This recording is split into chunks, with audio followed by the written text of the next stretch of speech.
Good morning, good afternoon, good evening, YouTube. This is Homelee, and I'm doing a little video to go along on my channel and with the Thunderdome Network channel. I'm going to apologize for the sound in the background. I've got my 3D printer going. I've got a little something that I'm going to print up and test for a video that will be coming out here shortly. But today I am doing this video in response to Ryan Engelstad's video on primaries. Rawb sort of got the ball rolling with us for talking about our favorite pistol blasters, our first two mods and things like that. So Ryan then moved on to the next natural discussion to talk about primaries and what our favorite primaries are. What I'm going to do is kind of open it up to discuss a little bit more about choosing your primary and what you want to do with it. I have three blasters here in front of me that represent different portions of the hobby. We have a spring-powered rival blaster with the Artemis. Got a flywheel-powered blaster that fires elites with the Infamous. And we've got a Springer powered elite blaster over here with the CETA. And these are just kind of representative of some different aspects and things of the hobby. A couple of things that I'm missing: I don't have an air blaster here of any kind. You have a couple of different types of air blasters. You have ones like the Rapid Madness and the Halo MA5 from Boomco, or the Destiny from Buzzbee, or the Mag Strike, or the Rapid Fire AS20 from Nerf, that fire a whole lot of darts really quickly. Then you have your Panthers, your I guess you could count your Titans, your XBZs, things like that, that fire once and put a lot of power behind it. Of course, the XBZ, the Titan are firing rockets. The Panther fired mini darts. So you have some aspects there. Of course, you could get into your HPA, your LPA, that whole debate. But I'm not COBA, so I'm not anywhere near an authority on that particular part of the air-powered blasters. And then you have stringers, which, of course, the crossbolt is a sort of a favorite with that. Crossbolt was a pretty fun little blaster. A lot of people use it for integrations now. You know, there were some problems there, but the crossbolt was kind of a fun mag-fed elite firing string-powered blaster. Of course, you had some of the Rebel crossbows, and then you had the Wrath Bolt and the Dread Bolt in the Zombie Strike line that were technically string-powered, but they were firing arrows. So you had some things like that. And then, well, what I just got done printing a part of, I'm not all the way there yet, but Captain Slug has graced us with the Esper, which is a string-powered 3D printed blaster that's capable of sort of high-end speeds. You know, we'll say the 130 to 150-ish mark. I don't know exactly what the top end is going to be, but you're talking about over 100 FPS for a string-powered blaster, which sounds really fun, which is why I've been working on printing one. And I did just get the notification that my parts had shipped. But we're here, we're going to talk about some popular blaster types. Again, I don't have a flywheel powered rival blaster here with me, but I do have a spring powered one, and then a flywheel and a spring powered Elite. So what you're looking for a primary is you want to try to determine what your key role is going to be when you play. And that could be different if you're playing around the house with your friends, or if you've got a regular group like the SENC or some of the other major groups that meet up in places, or if you're playing HVZ. The way that you play in a 5v5 or a 30 versus 30, or if you're playing VIP or King of the Hill or whatever, that's going to be different than how you're going to approach playing HVZ. But flywheel powered blasters, like the Infamous we have here, these typically have high rates of fire. They're relatively easy to get to super stock range. Not necessarily the Infamous or the Regulator, but your Strifes, your Rapid Strikes, your Hyperfires, your Elite Hyperfires, I should say. Those types of blasters, your Ravens, change out the wiring, put in a new cage, maybe put in a new pusher, slap in a lipo. It does take a little bit of work, but it's not horrendously difficult to get there.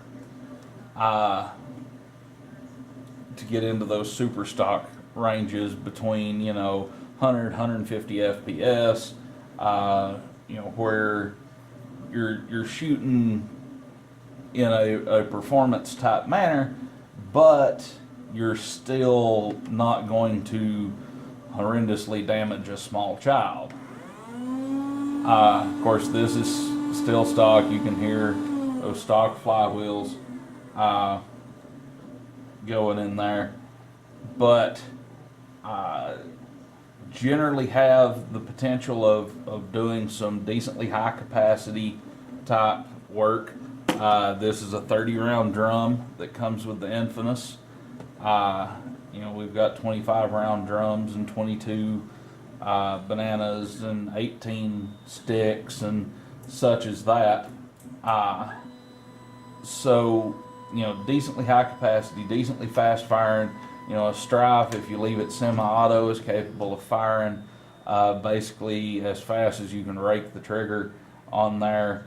You can spam darts with them pretty easily, and you get some decent performance out of them. So then if you step up the rapid fire, the hyper fire, those types of blasters, you have potential for way outrageous fire rates and those kinds of things. Now, with some of the developments that are coming along with brushless motors and potential for multi-stage flywheel blasters, you're starting to see them creep up into the 200, the 250, such as that. I forget, somebody had the Dominator going 250, 300. It might have, I don't think it was hardly 300, but had 3 stages of flywheels in there, and they were getting some pretty ridiculous numbers. So you're starting to see a little more performance come out of the flywheels, but generally your flywheel type person, they're going to be moving fast, they're going to be firing fast, and going to be capable of giving some pretty good suppressing fire, which, I mean, this is standard batteries, and I don't even know that these are exactly fresh, but I mean, you're not going to win any contest with that. But, you know, if you go to like Wacom's deleter, where you're getting 44 rounds in almost a second, you know, that's some pretty impressive suppressive numbers. Next up, I've got the Artemis here. Artemis isn't just representing rival or just springers necessarily, but and if you notice, you pull the trigger, the pump wiggles. That means that it's slam fire, meaning you can hold the trigger, pull it back, push forward, and it fires. A slam fire type blaster like this, you have some of the advantages of Springer powered. You know, when to get ready to fire, you know, I rake back, I push forward, this thing's ready to fire. I can carry this around all day, and all I have to do to fire, pop that trigger. Whereas with the flywheeler, you've got to rev up. So you've got that little bit of a pause. Now, this is better for immediate fire and things like that, but with the slam fire, I can pop off several rounds and do a little bit of suppression. This is the Artemis that I used at End War. You can see I've still got my little zip tie on there.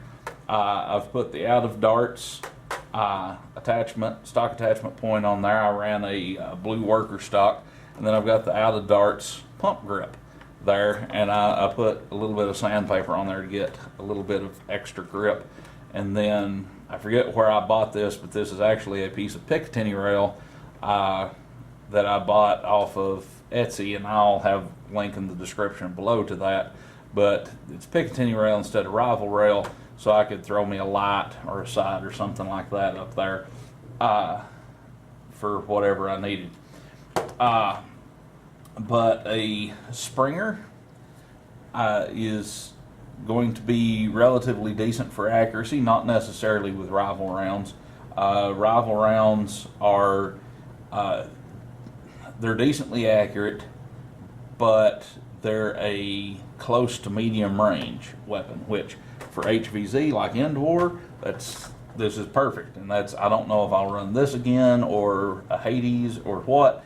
I've still got a little bit of time to think about that, but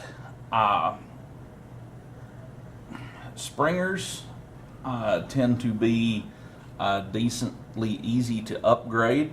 Not necessarily the Artemis, because you've got a lot of mechanisms in here with these tube-fed magazines and everything, but typically a Springer, you open it up, you take out the old spring, you put a new spring in, close it back, and you're good to go. You can do other things, padding the plunger head, taking out the AR, do different things to increase the seal. That gets you a little bit better performance.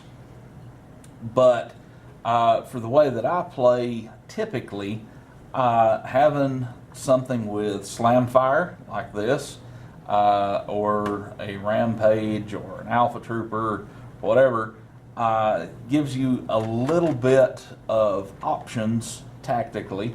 You know, you can fire single shots and get decently accurate results, or if you're needing to do suppressing fire, or if you're trying to spam a horde or something like that, you've got slam fire in it. So, you know, to me, a slam fire Springer gives you a lot of versatility on the field.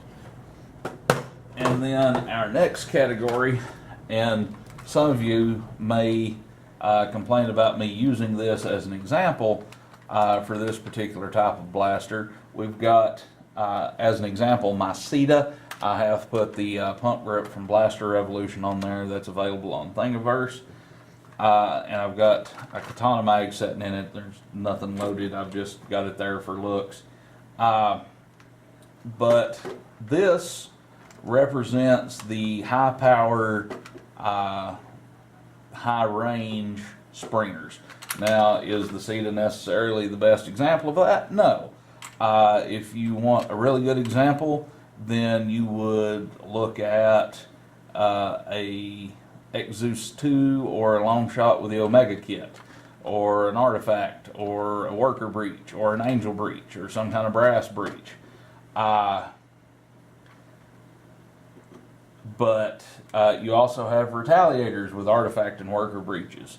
You take the internals out of the CETA and put them into a retaliator, and have a breach retaliator. You can get the stuff to brass breach the CETA. So we've got this here. These blasters, the CETA, when it comes from the factory, is about 100 FPS blaster. So you're not going to break any hearts or mortally wound anybody with this. But you've got blasters like OC Nerf's long shot that he just recently finished, that represents tons and tons of time and work and effort and research and reiterations and things like that. He's worked with long shots for a long time, and he's pretty familiar with them, and he's done a lot of reviews on different parts, so he knew the best stuff to put in there. And he's got a long shot that'll fire over 300 feet per second. 300 FPS long shot's pretty flippin' sweet. But it's not difficult to get a breached Springer into the realm of 200, 250, 300 feet per second. You need to have a solid air seal, need to have a powerful spring. Of course, that means you need to have some powerful arms in order to load that spring back. But if you look at OC Nerf's 300 long shot, look at Bradley Phillips and his Exus 2 builds that he's done, Chris Cartea and the flippin' Bird of Prey, or his Chrono Mag. Those type of blasters, you've got a lot of range, you've got accuracy, and those types of things, and you could get some unreal distances and accuracy out of this type of blaster. Maybe not this one necessarily. Hopefully when the Omega kit comes out for this, which Jet has been teasing some lately, hopefully with the Omega kit we're going to see 200, 250 FPS out of a CETA. We'll wait and see. But these types of blasters, you're not going to see a lot of these at HVZs, because most HVZs have an FPS limit. Some don't even allow modded blasters at all. But this, if you really want to reach out and touch somebody, do it accurately, the high-powered Springers is where you're going to be. I have a place in my heart for those. I'm still learning flywheels, but for me, my primary of choice is I just love a slam fire Springer. And this Artemis, this is what I carried with me at Indoor. Really enjoyed it. So, that's my choice of primary is going to be a slam fire Springer. What do you like? What's your favorite? Leave a comment down below. I'll have valid, relevant links to different things down in the description. And this has been Homelee, wishing you all a Merry Christmas, Happy New Year, and a very, very peaceful holiday season. Keep flinging that phone.